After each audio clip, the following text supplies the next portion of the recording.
மனிதர்கள் உண்டு. அவர்கள் எப்படி ஒருவன் ஒன்றை செய்தால் அதுக்கு நேராக செய்வான். ஒரு அடி வச்சானா இன்னொரு அடி வைப்பான், அல்லது 2 அடி வச்சானா 2 அடி வைப்பான். என்னை இவ்வளவு ஏமாத்துறானா நான் அவ்வளவு ஏமாத்துவா. ஆனா ஒரு முத்தகி, ஒரு முஹ்சின் யார்? அவன் அநீதம் செய்யப்பட்டால் மன்னிப்பான், அவனுக்கு சிரமத்தை கொடுத்தால் பொறுமை காட்பான், அவனுக்கு கொடுக்காமல் தடுத்து கொண்டால் அவன் கொடுப்பான், அவனை வெட்டி வாழ்ந்தால் சேர்த்து வாழ்வான். ரசூலுல்லாஹி ஸல்லல்லாஹு அலைஹி வஸல்லம் அதனால் தான் சொன்னார்கள், சில்மன் கதஅக், உன்னை வெட்டி வாழ்பவனை சேர்த்து வாழ். வஅதி மன் ஹரமக், உனக்கு தடுத்து கொண்டவனுக்கு நீ கொடு. வஅஃபு அம்மன் ஸலமக், உனக்கு அநீதம் செய்தவனை மன்னித்து விடு. இன்னைக்கு நீங்க மன்னிங்க, அல்லாஹ் உங்களை மன்னிப்பான்லாம் சொல்லவே இல்லை. இன்னைக்கு சொல்ல விரும்புவது, நீங்கள் மன்னித்தால் தான் அல்லாஹ் உங்களை மன்னிப்பான். இது சாய்ஸ் கிடையாது. ஒருவரை மன்னிக்கிறதுங்கிறது உங்களுடைய விருப்பம் கிடையாது, அல்லாஹ்வுடைய கட்டளை. அல்லாஹ்வுடைய கட்டளை எப்படி? நீங்கள் மன்னித்தால் அல்லாஹ் உங்களை மன்னிப்பான். ரசூலுல்லாஹி ஸல்லல்லாஹு அலைஹி வஸல்லம் சொன்னார், யக்ஃபிரு, நீங்கள் மன்னியுங்கள், அல்லாஹ் உங்களை மன்னிப்பான். நான் விரும்பினால் மன்னிப்பேன், விரும்பவில்லை என்றால் மன்னிக்க மாட்டேன் என்றால், இதே நிலையை அல்லாஹ் நாளை மறுமையில் எடுத்தால், இதே நிலையை மறுமையினாலே அல்லாஹ் எடுத்தால், அல்லது நான் அவன் எவ்வளவு செய்தானோ அதற்கு மாற்றாக செய்து மன்னிப்பேன் என்றால், இதே நிலையை அல்லாஹ் எடுத்தால் தாங்க மாட்டீங்க. அப்படியா இல்லையா? இப்ப நான் ஏன் மன்னிக்க வேண்டும் என்று நீங்க சொல்லிட்டாலே, நான்ங்கிற வார்த்தை மேல வந்துட்டாலே நீங்க என்ன நினைச்சுக்கிறீங்க? நான் மேல இருக்கிறேன், அவன் கீழே இருக்கிறான்னு நினைச்சுக்கிட்டீங்க. இப்ப நான் மேல இருக்கிறேன், நீங்க கீழே இருக்கிற நினைச்சுக்கிட்டீங்கன்னா உங்க மனசுல என்ன இருக்குது? பெருமை வந்துருச்சு. உன் மனசுல பெருமை வந்துருச்சுன்னா கடுகளவு வந்தாலும் சொர்க்கம் நுழைய முடியாது, நரகம் உனக்கு உரித்தாகும். இப்போ ஒரு மனிதனை மன்னிக்கும் போதுதான் நான் யார் என்பது எனக்கு தெரியும். எனக்கு அநீதம் இழைக்கப்படும் போதுதான் நான் யார் என்பது எனக்கு தெரியும். எனக்கு கெடுதல் நடக்கும் போதுதான் நான் யார் என்பது எனக்கு தெரியும். நான் நல்லவன் தான், நல்லதா நடந்தா நல்லவன். நான் கெட்டதை நடக்கும் போது நீ எப்படி நடந்துக்கிறங்கிறத பொறுத்து தான் நான் இருப்பேன்னா நீ நல்லவன் கிடையாது. இஸ்லாமிய மார்க்கத்துடைய அளவீடுகளை பொறுத்தவரை நீ எப்படி நடந்தாலும் என்னிடத்திலிருந்து நலவு மட்டும்தான் வெளிப்படும். இது முஹ்சினுடைய குணம். ரசூலுல்லாஹி ஸல்லல்லாஹு அலைஹி வஸல்லம் அவர்களுடைய மனைவியை பற்றி தவறான செய்தி பரப்பப்படுகிறது. யாருடைய மகள்? அபூபக்கர் சித்திக் ரலியல்லாஹு அன்ஹு அவர்களுடைய மகள் ஆயிஷா ரலியல்லாஹு அன்ஹா. இவ்வளவு பெரிய தூய்மையான ஒரு பெண்ணை பற்றிய செய்தி, அதுவும் இழிவான விபச்சார குற்றச்சாட்டோடு பரப்பப்படுகிறது. ஒரு உணர்வில் பார்ப்போம். என் சகோதரியை பற்றி ஒருவர் தவறான செய்தியை மக்களிடத்திலே பரப்புகிறார். இந்த நிலையில், அல்லது உங்களுடைய வீட்டில் இருக்கக்கூடிய ஒரு பெண்ணை பற்றிய தவறான செய்தியை ஊர் முழுக்க பரப்புகிறார். நீங்கள் யாரை விரும்பினீர்களோ அவர்களே பரப்புகிறார்கள் என்றால் நம்முடைய மனநிலை எப்படி இருக்கும்? எப்படி இருக்கும்? அவன் உயிரோடையே இந்த பூமியில இருக்கக்கூடாதுங்கிற அளவுக்கு நம்ம கோபம் வந்துடும். அப்படியா இல்லையா? அபூபக்கர் சித்திக் ரலியல்லாஹு அன்ஹு அவர்களுடைய காதில் வருகிறது, உங்களுடைய மகளை பற்றிய செய்தியை பரப்புவது வேறு யாரும் இல்லை, நீங்கள் யாருக்கு அல்லாவிற்காக உதவி செய்கிறீர்களோ அந்த மிஸ்தாஹ் அவர்தான் ஹஸ்ஸான் இப்னு சாபித் போன்ற நபித்தோழர்களோடு சேர்ந்து இந்த செய்தியை எல்லாம் பரப்பி கொண்டிருக்கிறார். மிஸ்தாஹ் நான் உண்டு இல்லைன்னு பண்ணிட போறேன்னு அபூபக்கர் ரலியல்லாஹு சொல்லல. ஒரே வார்த்தை சொன்னாங்க, நான் மிஸ்தாஹுக்கு செஞ்சு வந்த உதவியை நிறுத்த போறேன். நான் மிஸ்தாஹுக்கு செஞ்சுட்டு வந்த உதவியை நிறுத்த போறேன். அல்லாஹ் ரப்புல் ஆலமீன் வசனம் இறக்கிறான். சூரத்து நூருடைய 22வது வசனம், வலா யஅ்தலி உதுல் ஃபத்லி மின்கும் வஸ்ஸஅதி, உங்களில் கண்ணியம் கொடுக்கப்பட்டவர்கள், வசதி கொடுக்கப்பட்டவர்கள், ஏழைகளுக்கும் நெருங்கியவர்களுக்கும் முஹாஜிர்களுக்கும், அதாவது ஹிஜ்ரத் செய்து வந்தவர்களுக்கும் அல்லாஹ்வுடைய பாதையில் கொடுத்ததை கொடுக்க மாட்டேன் என்று சொல்ல வேண்டாம். வல் யஅஃபு வல் யஸ்ஃபஹு, அவர்களை மன்னிக்கட்டும், அதை பொருட்படுத்தாமல் இருக்கட்டும், விட்டு கொடுக்கட்டும். அது அலா துஹிப்பூன யக்ஃபிரல்லாஹு லக்கும், அல்லாஹ் உங்களை மன்னிப்பதை நீங்கள் விரும்பவில்லையா? இங்கதான் அல்லாஹ் அந்த கேள்வியை நிலைநாட்ட விரும்புகிறார். அல்லாஹ் உங்களை மன்னிப்பதை நீங்கள் விரும்பவில்லையா? அப்போ நீங்க அல்லாஹ்வுக்காக ஒருவருக்கு உதவி செய்றீங்க, ஆனால் உங்களுடைய மகளை பற்றி பேசுகிறார் என்பதற்காக யாருடைய உதவி நிப்பாட்டுறீங்க? யாருக்காக செஞ்ச உதவியை நிப்பாட்டுறீங்க? அப்போ உங்க சுயநலம் வந்துருச்சா இல்லையாங்க? அல்லாஹ்வுக்காக செய்ததை நிறுத்துகிறீர்கள், மேலும் அவரை மன்னிக்கவில்லை. நீங்கள் அல்லாஹ் உங்களை மன்னிக்க வேண்டும் என்று விரும்புகிறீர்கள், ஆனால் அதே மன்னிப்பை சக மனிதர்கள் உங்களுக்கு செய்தால் நீங்கள் கொடுக்கவில்லை. அல்லாஹ்வின் மன்னிப்பை நீங்கள் விரும்புகிறீர்கள் என்றால் அபூபக்கரே நீங்கள் அவரை மன்னித்துதான் ஆக வேண்டும். இதைத்தான் அல்லாஹ் சொல்ல வர்றான். நீங்கள் இதை விட்டு கொடுத்துதான் ஆக வேண்டும். மன்னியுங்கள் அபூபக்கரே, விட்டு கொடுங்கள். அபூபக்கர் ரலியல்லாஹு அன்ஹு உடனடியாக சொன்னார்கள், ஆம் யா அல்லாஹ், உன் மீது சத்தியமிட்டு சொல்கிறேன், உன் மன்னிப்பை நான் விரும்புகிறேன். இங்க நான் செய்யறது எதுக்காகத்தான்? என்னுடைய ஈகோ புதஞ்சு போச்சுங்கிறதுக்காக இல்ல, உனக்காகத்தான். அவரை நான் மன்னிக்கிறேன், அவர் மேல நான் கோபத்தை வெளிப்படுத்தல. எனக்கு உன் பாவ மன்னிப்பு முக்கியம் யா அல்லாஹ். ஏன்? இந்த மனிதர்கள் எனக்கு செய்யக்கூடிய பாவத்தை விடவெல்லாம் உனக்கு நான் பாவம் செஞ்சிருக்கேன் இல்லையா? எல்லா மனிதர்களும் அதுல ஈக்குவல் தானே. ஒவ்வொரு ஆளும் ஒவ்வொருடைய பாவத்துல தான் மேல வருவோம் சொல்லி எல்லாமே பாவிகள் தான். ஆதமுடைய பிள்ளைகள், அல்லாஹ் பாதுகாத்த நபிமார்களை தவிர பெரும் பாவங்களை விட்டு விலகியவர்கள் அவர்கள். மற்றபடி மனிதர்கள் எல்லோரும் பாவிகள் தான். எல்லோருமே அதற்கு உரித்தானவர்கள் தான் அல்லாஹ்வுடைய மன்னிப்புக்கு. எனக்கு அல்லாஹ்வுடைய மன்னிப்பு தேவைன்னு யாரா சொல்ல முடியுமா? எல்லாருக்கும் அல்லாஹ்வுடைய மன்னிப்பு தேவை. உனக்கு அல்லாஹ்வுடைய பாவ மன்னிப்பு வேண்டும் என்றால் நீங்கள் மன்னியுங்கள். அபூபக்கர் சொன்னார்கள், யா அல்லாஹ், நான் அதை விரும்புகிறேன். மிஸ்டர் ஹக்கு, நான் எதை செய்து வந்தேனோ அதை நான் செய்வேன். உடனடியாக சொன்னார்கள், வல்லாஹு கஃபூருர் ரஹீம், அல்லாஹ் பாவங்களை மன்னிப்பதை விரும்புகிறான், இரக்கம் காட்டுவதை அல்லாஹ் விரும்புகிறான். சூரத்து தகாபுனுடைய 14வது வசனத்தில் அல்லாஹ் சொல்கிறான், வ இன் தஅஃபு வ தஸ்ஃபஹு வ தக்ஃபிரு, மன்னித்து விளக்கி அதை நீங்கள் மறைத்துக் கொண்டால், நீக்கிக் கொண்டால், ஃப இன்னல்லாஹ கஃபூருர் ரஹீம், அல்லாஹ் பாவங்களை மன்னிப்பவன், அல்லாஹ் இரக்கம் காட்டக்கூடியவன். இப்ப இந்த வசனங்களில் அல்லாஹ் எதை நிலைநாட்ட விரும்புகிறான்? இஹ்சானை நிலைநாட்ட விரும்புகிறான். இஹ்சான் என்றால் என்ன?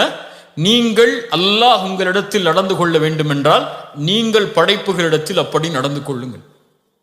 குறிப்பாக இந்த விஷயத்தில் நீங்கள் அல்லாஹ்வுடைய மன்னிப்புக்கு உரித்தானவர்களாக ஆக வேண்டும் என்றால் சக மனிதர்கள் செய்த பாவத்தை நீங்கள் மன்னித்தே ஆக வேண்டும். இல்ல பழி தீர்க்கிறதுக்கு மார்க்கம் அனுமதி கொடுத்திருக்கு, நான் பழி தீர்ப்பேன் நீங்க நினைச்சீங்கன்னா, இதே பழி தீர்க்கிறதுக்கு அல்லாஹ்விடத்திலே உரிமை இருக்கு. இதே பழி தீர்க்கிறதுக்கு அல்லாஹ்விடத்திலே உரிமை இருக்கு. இப்ப அந்த உரிமையை நீங்கள் எடுத்துக்கொண்டால் அதே உரிமையை நாளை மறுமையில் அல்லாஹ் எடுப்பான். நல்லா புரிஞ்சுக்கோங்க. பழி தீர்க்கிறதுக்கு உரிமை இருக்கு, சரி, குர்ஆன் வசனத்தை பேசுங்க, கைக்கு கை காலுக்கு கால்னா பேசுங்க. இதே விஷயத்தை நாளை மறுமையிலும் அல்லாஹ் தேர்ந்தெடுப்பான். அல்லாஹ் உங்களை நாளை மறுமையில் அதை தேர்ந்தெடுக்க கூடாது என்றால் நீங்கள் தேர்ந்தெடுக்க வேண்டியது மன்னிப்பை. இன்னைக்கு சொந்த சகோதரன் தன்னோடு பிறந்து ஒரே வீட்டில் ஒரே படுக்கை அறையில் படுத்து ஒரே விதமான வளர்ப்பில் வளர்க்கப்பட்ட அத்துணை ஆண்டுகள் வளர்ந்த சகோதரர்கள் இன்று பேசுவதில்லை. ஏன் பேசுறதில்லை? அவங்க இவங்க மனைவியை பற்றி சொல்லியிருப்பாங்க, இவங்க அவங்க மனைவியை பற்றி சொல்லியிருப்பாங்க. அதனால என்ன ஆகும்? ரெண்டு பேரும் அவன் எப்படி பேசலாம், அவங்க எப்படி பேசலாம், இதுதான் பிரச்சனைங்க. ஒரு சாதாரண விஷயத்துக்கு நடக்கக்கூடிய பிரச்சனை. என்ன ஈகோ வந்துடும் அவருக்கு? ஏன் மனைவியை பத்தி அவர் எப்படி பேசலாம், அவர் மனைவியை பத்தி நான் எப்படி பேசலாம்? இது ஒரு எக்ஸாம்பிளுக்காக சொல்றேன். நீ எவ்வளவு விஷயங்கள் இருக்கு. அல்லது காசுடைய விஷயமாக இருக்கலாம், அல்லது அப்பாவுடைய சொத்துல அவர் எப்படி கூட எடுத்துக்கிட்டாரு, நான் எப்படி கம்மியா எடுத்துக்கிறேன், அல்லது ஏன் சொத்தை அவர் எடுத்துக்கிட்டாரு. இப்படி இந்த உலகத்துடைய பொருளாதார விஷயமாக இருக்கலாம். இந்த பொருளாதாரமும் இந்த வார்த்தைகளும் இந்த சண்டையும் எதை முடிவெடுக்கிறது? உன் சொர்க்கத்தை முடிவெடுக்கிறது, உன் நரகத்தை முடிவெடுக்கிறது. உன் மனைவிக்காக உன் குடும்பத்தை பகைத்தால், உன் காசுக்காக உன் சகோதரன் நீ பகைத்தால், உன் காசும் உன் மனைவியும் உனக்கு நரகம். இப்படியா இல்லையா? சொர்க்கமாக நீ மாற வேண்டும் என்றால் இந்த உலகத்தில் உனக்கு என்ன தீமை உனக்கு நடந்தால், உனக்கு கொடுக்கப்பட்டால், உன்னை பற்றி பேசப்பட்டிருந்தால், உன் மானம் அங்கே பாதிக்கப்பட்டிருந்தால், உன்னுடைய சொத்து சூறையாடப்பட்டிருந்தால், இது அனைத்தும் தரைமட்டமாக்கப்பட வேண்டும் மன்னிப்பு என்ற வார்த்தையால். அந்த வார்த்தையை நீ கொடுத்தால்தான், அந்த தன்மையில் நீ வாழ்ந்தால்தான் அல்லாஹ் இந்த தன்மையை எடுத்துக்கொள்வான். ரசூலுல்லாஹி ஸல்லல்லாஹு அலைஹி வஸல்லம் அவர்களுடைய காலத்தில் நடந்த நிகழ்வை பாருங்க. அபூதர் அல் கிஃபாரி ரலியல்லாஹு அன்ஹு. அபூதர் அல் கிஃபாரி அரபி, அதுவும் குறைஷி குலத்தை நெருக்கமான அரபி. அரபு என்ற ஒரு அந்த இனப்பற்றிலேயே வளர்ந்தவர்கள். சரியா? ஒரு சபையில் ஆலோசனை நடக்கிறது. அபூதர் அல் கிஃபாரி ஒரு கருத்தை வைக்கிறார். பிலால் இப்னு ரபாஹ் யார்? அடிமையான ஒரு கருப்பு நிறத்து ஒரு அடிமையவர். பிலால் இப்னு ரபாஹ் எழுந்து சொன்னார்கள், அபூதரே, இந்த கருத்தில் நான் மாறுபடுகிறேன். இப்னு சௌதா, கருப்பியின் மகனே, உட்கார் என்றார்கள். அங்க ஒரு தன்மை மேலோங்கிருச்சு. அந்த இனவெறிங்கிற ஒரு தன்மை மேல வந்துருச்சு. கருப்பியின் மகனே என்று சொன்னவுடன் பிலால் அவர்களுக்கு, ஏன் அவங்க அதை விட்டு வெளியே வரணும்னு தான் இஸ்லாமுக்கே வந்திருக்காங்க. அந்த கருப்பினத்தை விட்டு வெளியே வந்து மதிக்கப்படணுங்கிறதுக்காக தான் இஸ்லாமியை தேடி வந்திருக்கிறாங்க. இப்ப அதுவே மறுக்கப்படும் போது பிலால் அவர்கள் மனம் துவண்டு விடுகிறார்கள். உடனடியா பகை பார்த்துக்கலான்லாம் போகல. இந்த பிரச்சனை தீர்க்கப்படணும். நல்ல தன்மையை கவனிங்க. அந்த பிரச்சனை தீர்க்கப்படணும். 2 பேருக்குள்ள பகைமை உருவாயிடுச்சு. அவங்களால முகம் கொடுத்து பேச முடியல. அதுக்கப்புறம் அந்த முகம் கொடுத்து பேசுறதுக்கு யாராவது வேணும். யார்கிட்ட போக முடியும்? ரசூலுல்லாஹ்ட்ட போறாங்க. ரசூலுல்லாஹ்ட்ட போன உடனே நிகழ்வு சொல்றாங்க. அபூதர் அல் கிஃபாரியை கூட்டுவாங்க. ரசூலுல்லாஹ் கூட்டு வந்து சட்டையை பிடிச்சாங்க. அபூதர், பிலால் அவர்களுடைய தாயை பற்றி நீ பேசினாயா? நீ ஜாஹிலியத் அறியாமை கால மக்கள் எதில் இருக்கிறார்களோ அதில் தான் இன்னும் இருக்கிறாய் என்றார்கள். ரசூலுல்லாஹ் சொன்ன உடனே அவங்களுக்கு பட்டுடுச்சு. தப்பு பண்ணிட்டோம். சரியா? தப்பு பண்ணிட்டோம். பெரிய தப்பு பண்ணிட்டோம். நம்மளை மேன்மையா நினைச்சிட்டோம், ஒருத்தரை கீழே நினைச்சிட்டோம். உடனடியாக மதீனாவில் அன்சாரிகள் எல்லோரும் நிற்கக்கூடிய சூழ்நிலை. மதீனாவுடைய இடம் எல்லாரும் பார்க்கறாங்க. எல்லாரும் பார்க்கட்டும் என்று பிலால் அவர்களுக்கு முன்னால் படுத்து சொன்னாங்க, பிலாலே, என் மீது ஏறு. நீ என் மீது ஏறி இந்த மக்களுக்கு நிரூபித்து விடு, நீதான் என்னை விட மேன்மையானவன் என்று. அது நடக்கும் வரை இந்த இடத்திலிருந்து நான் எழுந்திருக்க மாட்டேன் என்று படுத்துக் கொள்கிறார்கள். உடனடியாக பிலால் அவர்கள் எடுத்து அவர்களை கைப்பிடித்து தூக்கி கட்டி அடைத்தார்கள். அவங்களுக்கும் பழி தீர்க்கணுங்கிற நோக்கம் இல்லை. அவங்க தவற உணர்ந்துட்டாங்க. 2 பேரும் சகோதரர்களா மறுபடியும் வாழணுங்கிறதுக்காகத்தான் ரசூலுல்லாஹ்ட்டே அவங்க போனாங்க. இல்ல மறைச்சு அந்த பகையை வேற வகையில வெளிப்படுத்தி இருக்கலாம். ரசூலுல்லாஹி ஸல்லல்லாஹு அலைஹி வஸல்லமுடைய வாழ்க்கையில அவர்களுக்கு பகையாக இருந்த, அவர்களுக்கு எதிரிகளாக வாழ்ந்த மக்காவாசிகளிடத்தில் அவர்கள் நடந்து கொண்ட முறை, தன்னுடைய சாட்சா ஹம்சாவுடைய ஈரக்குலையை கடித்து துப்பிய பெண். ஹம்சாவுடைய இழப்பு ரசூலுடைய வாழ்வில் ரலியல்லாஹு அன்ஹு மிகப்பெரிய இழப்பு. அவங்களுக்கு ரசூலுல்லாஹி ஸல்லல்லாஹு அலைஹி வஸல்லம் ஜனாசா தொழுகை நடத்தின மாதிரி அழுதுகிட்டே வேற யாருக்கும் ஜனாசா தொழுகை நடத்தல. அவ்வளவு தக்பீர்களை சொல்லி தொழுகை நடத்தி கொண்டே இருந்தார்கள். அந்த பிரிவு ரசூலுல்லாஹ்வால ஏத்துக்க முடியல. அதுவும் கொடூரமான கொலை செய்யப்பட்டு தன் சாட்சா இறந்தது அவங்களால அங்கீகரிக்கவே முடியல. மக்காவுடைய வெற்றி, 10,000 நபித்தோழர்கள், ஒரு பெரிய படை கையில் இருக்கு, மிகப்பெரிய சக்தியுடைய படை. மக்காவாசிகள் கொஞ்சம் பேர் உள்ள நுழைஞ்சா மக்காவை காலி பண்ணிடலாம், அவ்வளவு பெரிய சக்தி இருக்கு. உள்ள போறாங்க மக்காவுக்குள்ள. எல்லாரும் சொல்றாங்க, இன்னைக்கு ரசூலுல்லாஹ் எப்படி நடந்து கொள்ள போறாங்கன்னு பாருங்கன்னு அழைச்சாங்க எல்லா மக்காவாசிகளையும். யா மஅஷர குரைஷ் மா ததுன்னூன அன்னி ஃபாயிலும் பிக்கும், எப்படி நான் நடந்து கொள்வேன் என்று நினைக்கிறீர்கள்? மக்காவாசிகள் சொன்னார்கள், ஹைரன் அஹுன் கரீம் வப்னு அஹின் கரீம், கண்ணியமிக்க சகோதரனின் மகன், கண்ணியமிக்க சகோதரனின் மகன் நீங்கள். சொன்னார்கள், என் சகோதரன் யூசுப் என்ன வார்த்தையை சொன்னாரோ அதே வார்த்தையை சொல்கிறேன். லா தஸ்ரீப அலைக்குமுல் யௌம் யக்ஃபிருல்லாஹு லக்கும், உங்கள் மீது நான் பழி தீர்க்க மாட்டேன், உங்கள் எல்லோரையும் மன்னித்து விடுகிறேன் என்று ரசூலுல்லாஹி ஸல்லல்லாஹு அலைஹி வஸல்லம் சொன்னார்கள். இத்ஹபு அன்துமுத் துலகா ஃபஅன்துமுத் துலகா, நீங்கள் எல்லோரும் விடுதலை செய்யப்படுகிறீர்கள். ரசூலை விடவா நாம் மேன்மையானவர்கள்? ரசூலுக்கு ஒருவர் செய்த பாவத்தை விடவா என் சகோதரன், என் குழந்தை? இன்னைக்கு எவ்வளோ பிரச்சனைகள் இருக்கு சமூகத்தில், அப்படியா இல்லையா? பள்ளிவாசல் தலைவருக்கு இடையில சண்டை நடக்கும், யார் தலைவருங்கிற போஸ்ட்டுக்கு. அல்லது அங்கே மஷூரா நடந்துட்டு இருக்கிறோம், ஒரு ஏதாவது சொல்லிடுவார், ஒரு ஏதாவது சொல்லிடுவார், அவ்வளோதான். அந்த பள்ளிவாசல் விஷயமே எங்கே போய் நிற்கும்? கோர்ட்டில் நிற்கும், அப்படியா இல்லையா?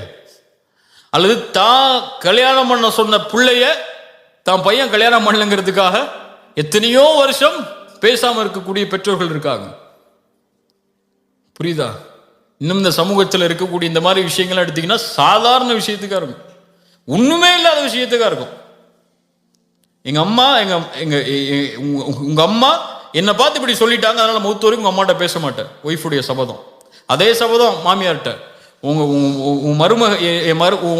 ஒய்ஃபு என்னை பார்த்து இப்படி பேசிட்டா, அதனால நான் மௌத்து வரைக்கும் இப்படி பேச மாட்டேன். எப்படி எடுத்துக்கிட்டேன்னு வச்சீங்கன்னா, இந்த சமூகத்தில் ஒவ்வொரு குடும்பத்திலையும் ஒவ்வொரு வீட்லையும் நுழைஞ்சு பார்த்தீங்கன்னா இந்த மாதிரி சண்டை 1000 லட்சம் இருக்கும்.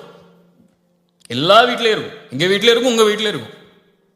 இப்போ இதெல்லாம் இருக்குது. சரி, இப்போ என்ன முடிவு? இப்போ அல்லாஹுவை ஏற்றுக்கொண்ட முஸ்லிம்கள் நாங்கள் என்றால், அல்லாஹ்வுடைய நம்பிக்கையில் வாழக்கூடிய முஸ்லிம்கள் நாங்கள் என்றால், எங்களுடைய பாவங்களை நாங்கள் தொழுகையை விட்டதை, நாங்கள் தவறான காட்சிகளை பார்த்ததை, நாங்கள் தவறான செயல்பாடுகள் செய்ததை, இப்படி நாங்கள் அல்லாஹ்வுக்கு செய்த பாவங்களை அல்லாஹ் எங்களுக்கு மன்னிக்கணும்னா நாங்கள் இவங்களை மன்னிச்சுதான் ஆகணும். மன்னிச்சுதான் ஆகணும்னா சரி மன்னிச்சிட்ட போ, இனிமே என் கண்ணில் முழிக்காதுன்னு சொல்றது இல்லை. அந்த மன்னிப்பு அல்லாஹ் அங்க சொல்லவே இல்லை. அந்த உறவு கெட்டுவிட்டால் மன்னிப்பை வழங்கினால் அந்த உறவு சீர்படுத்தப்படும். அடுத்து இந்த உறவு எப்படி முன்னால் இருந்ததோ அதை விட மேன்மையாக்கப்படும். இல்லை இல்லை அவர் செஞ்ச பாவம் பெரிய கோடிங்க, என் கோடியை கை வச்சிட்டாருங்க அவரு, அல்லது என் சொத்துல கை வச்சிட்டாருங்க அவர், அவர் அவர் அவர் செஞ்ச பாவத்தை மன்னிக்கவே முடியாதுங்க அப்படிங்கிற விஷயம்லாம் உலகத்தில் எதுவுமே கிடையாது. ஏன்னா இந்த உலகத்தில் எதுவுமே உனக்குள்ளது இல்லை கை வைக்கிறதுக்கோ அல்லது அவர் உன்னுடைய விஷயத்தை பங்கப்படுத்துறதுக்கோ. நீ அந்த ஸ்டாண்ட் எடுக்கிறியா, எடுத்துக்கோ, பிரச்சனையே இல்லை, எடுத்துக்கோ. உனக்கு உன்னுடைய இது எக்ஸப்ஷனுங்க, இதெல்லாம் மன்னிக்க முடியாது, மன்னிச்சிட்டா அவர் வேற வழியில போயிடுவோம். இப்படிலாம் நீங்க என்னென்ன எக்ஸப்ஷனா சொல்லிக்கோங்க. இதே எக்ஸப்ஷனை நாளைக்கு மறுமையில பார்ப்பீங்க. இந்த செயல் இருந்தால் இதே செயலோடு அல்லாஹ் நாளை மறுமையில் உங்களிடத்தில் நடந்து கொள்வான். இதைத்தான் இஸ்லாம் இஹ்சானாக எமக்கு கற்றுக் கொடுக்கிறது. ரசூலுல்லாஹி ஸல்லல்லாஹு அலைஹி வஸல்லமுடைய மனைவியுடைய செயலை பாருங்கள். சஃபியா ரலியல்லாஹு அன்ஹா, இவர்கள் யார்? சஃபியா யார்? எந்த குலத்து பெண் அவர்கள்? யூத பெண். சத்தமா சொல்லுங்க, யூத பெண். சஃபியா ரலியல்லாஹு அன்ஹா அவங்கள பத்தி உமர் ரலியல்லாஹு அன்ஹு அவங்களோட வேலை பார்க்கக்கூடியவங்க ஒரு கம்ப்ளைண்ட்டை கொண்டு போறாங்க. சஃபியா ரலியல்லாஹு அன்ஹா ரசூலுல்லாஹ்வுடைய மரணத்துக்கு பிறகு அவங்களுடைய யூத குடும்பத்தோடு நெருக்கத்தோடு நடந்து கொள்கிறார்கள். இதை பத்தி விசாரிங்கிறாங்க. இது நம்மள்ட்ட சொல்லப்பட்டா நம்மளால யாராவது நம்மளை பத்தி, நம்ம கூட இருக்கவங்களை பத்தி யாராவது நம்மள்ட்ட சொல்லிட்டா, அப்படியா சரி நான் பாத்துக்கிறேன் அப்படின்னு சொல்லி மனசுல வச்சுப்போம். உமர் ரலியல்லாஹு அன்ஹு உடனே கூப்பிட்டாங்க அவங்கள. யாரா இருந்தாலும் வாங்கன்ட்டாங்க. ஒரு கம்ப்ளைண்ட் வந்திருக்கு, முன்னாடி வாங்க. சஃபியா, இவர்கள் சொல்வது உண்மையா? சஃபியா ரலியல்லாஹு அன்ஹா சொன்னார்கள், யா உமர், அவர்கள் நான் இஸ்லாமை ஏற்றுக்கொண்டாலும் அவர்கள் யார்தான்? என் குடும்பத்தார்கள். அவர்களை பகைத்து வாழ்வதற்கு எனக்கு இஸ்லாம் அனுமதி அளிக்கல. அவர்களை நெருக்கமாகத்தான் நான் வாழ முடியும், அவங்களோடு பேசி பழகிதான் என்னால இருக்க முடியும். அவர்கள் வேறு மதத்தை சார்ந்தவர்கள் என்பதால் இஸ்லாம் எனக்கு அந்த உறவை துண்டிக்க சொல்லவில்லை. நான் இருப்பதில் எந்த தவறும் இல்லை. அல்லாஹ்வுடைய மார்க்கம் எந்த அளவோடு நடந்து கொள்ள சொல்கிறதோ அந்த அளவோடு தான் நடந்து கொள்கிறேன். உமர் ரலியல்லாஹு அன்ஹு அனுப்பிடுறாங்க. நம்மள அதான் என்ன செஞ்சிருப்போம்? நம்மளோட இருக்கக்கூடியவர் நம்மளை பத்தி ஒருத்தட்ட போய் பேசிட்டாரு, இடத்த காலி பண்ணிட்டே இல்லைன்னு சொல்லியிருப்போமா இல்லையா? அதுவும் அவங்களுக்கு வேலை பார்க்கக்கூடிய அடிமை பெண், என்னன்னா நடந்துக்கலாம், அப்படியா இல்லையா? ஒரே வார்த்தையில் வந்து சொன்னாங்க, இத்ஹபி ஃபஅன்தி ஹுர்ரா லிவஜ்ஹில்லாஹ், அல்லாஹ்வுடைய முகத்துக்காக உன்னை நான் விடுதலை செய்கிறேன், சென்று விடுனாங்க. அந்த அடிமைத்தனத்தில் இருந்து அவர்களை விடுவித்தார்கள். வலா ஆஃபீனா அனின் நாஸ், அதான் அங்க செய்ய வேண்டிய ஒரு அடிமையை விடுதலை செய்தார்கள். ஏன்? அல்லாஹ்வுக்காக. நான் அவங்களை மன்னிக்கணும். அந்த மன்னிப்புக்கு என்ன கொடுக்க முடியும்? அதுதான் நமக்கு செஞ்ச பாவத்துக்கு நம்ம கொடுக்கக்கூடிய மிகப்பெரிய தண்டனை. மன்னிப்பு தான் தண்டனையை தவிர வீரத்தை காட்டுறது இல்லை தண்டனை, கோபத்தை காட்டுறது இல்லை தண்டனை. ஒருவர் உணர்ந்து கொள்ளணும் உங்களுக்கு செஞ்சதன்னா அவரை மன்னிச்சு அவரோட சேர்ந்து வாழுங்க. இப்ப எத்தனையோ குடும்ப உறவுகளில் தந்தை தாய், பிள்ளைகள் பெற்றோர்கள், மனைவி கணவன், கணவன் மனைவி, பிள்ளைகள், சகோதரர்கள், நண்பர்கள், அண்டை வீட்டார்கள் என எத்தனை உறவுகள் இந்த சமூகத்தில் சீர்குலைந்து வெறும் காசு என்பதற்காக, வெறும் ஈகோ என்பதற்காக, வெறும் வார்த்தை சொன்னதற்காக, அல்லது வெறும் உறவை ஏதோ சில வார்த்தைகளில் வர்ணித்ததற்காக, அல்லது தன்னை பற்றி பேசினான் என்பதற்காக, அல்லது தன்னை பற்றி தன் மானத்திற்கு பங்கம் விளைவிக்கக்கூடிய காரியத்தை செய்து விட்டார் என்பதற்காக உங்களுடைய பகையை நீங்கள் வைத்திருந்து அந்த பகையை வளர்த்து கொண்டு இருந்தால் ஒன்றை உணர்ந்து கொள்ளுங்கள், நீங்கள் ரசூலை விட மேன்மையானவர்கள் அல்ல, நீங்கள் அபூபக்கரை விட மேன்மையானவர்கள் அல்ல, நீங்கள் ஆயிஷாவை விட ரலியல்லாஹு அன்ஹா அவர்களை விட மேன்மையாளர்கள் அல்ல. அவர்களே தங்களுடைய மானத்தில் தங்களுடைய விஷயத்தில் பங்கம் இழைக்கப்பட்டாலும் மன்னித்திருக்கிறார்கள் என்றால் அவர்களும் அல்லாஹ்வுடைய மன்னிப்பை தேடினார்கள். நானும் மன்னிப்பை தேடுகிறேன் என்றால் மன்னியுங்கள். மன்னிக்க மாட்டேன்னு பெருமை காட்டிட்டு உட்கார்ந்துருந்தீங்கன்னா, நான் பேச மாட்டேன், நான் அவன்கிட்ட சேர மாட்டேன், நான் அவனுக்கு ஃபோன் பண்ண மாட்டேன், அவன் பேசட்டும், அவன் பேசுறான் நான் பேசுறேன், அவன் எனக்கு நடந்து கூட நான் நடந்துக்கிறேன், அவன் என்கிட்ட சேர்த்து வரட்டும் நான் சேர்ந்து வாழ்ந்துக்கிறேன், இப்படின்னு பெருமை பேசிக்கிட்டே இருந்தீங்கன்னா இதே செயல்பாட்டை நாளை மறுமையில் அல்லாஹ்விடத்தில் எதிர்பார்ப்பீர்கள். அல்லாஹ் ரப்புல் ஆலமீன் இந்த தன்மையை செயல்படுத்துவதற்கு அல்லாஹ் எனக்கும் உங்களுக்கும் ஆற்றல் தருவானாக. இன்ஷா அல்லாஹ் உறுதியேற்கிறேன். நீங்களும் உறுதியேற்றி இந்த சபையிலிருந்து கலைந்து